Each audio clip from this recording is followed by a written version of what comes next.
So hi guys, finally naabot na jud ang ako ang gi-order nga GCash card. So pwede kayo mo mag-order ani guys no. So ato lang mo dito sa inyong GCash. So naala instruction dito nga imong i-fill out. So tag ano lang ni siya, tag 250 pesos, and nindot ni siya kay ano siya magamit nato ni siya.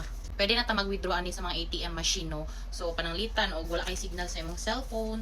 So pwede kaayo ka makakuha og GCash pag mag-withdraw ka sa ATM machine.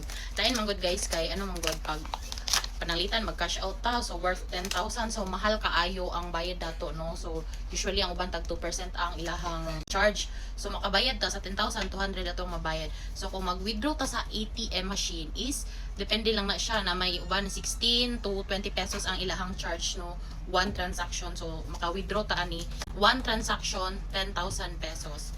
And dili ko sure kung pwede ba nato ni siya i-swipe. So dara siya guys. So mo ni siya.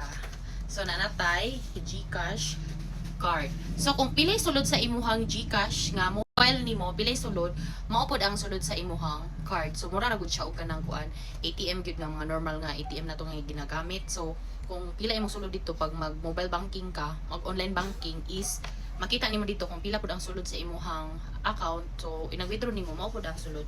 So ingon ani ra siya. So pwede na ta dili maggamit og cellphone pag pananglitan ato ang magpa cash in ay magpa cash out ta, mag cash out ta didto sa ATM machine. So nindot kaayo nino, pwede man mo ani mag order, and tag 250 lang ni siya. So mao ni ako ang GCash card.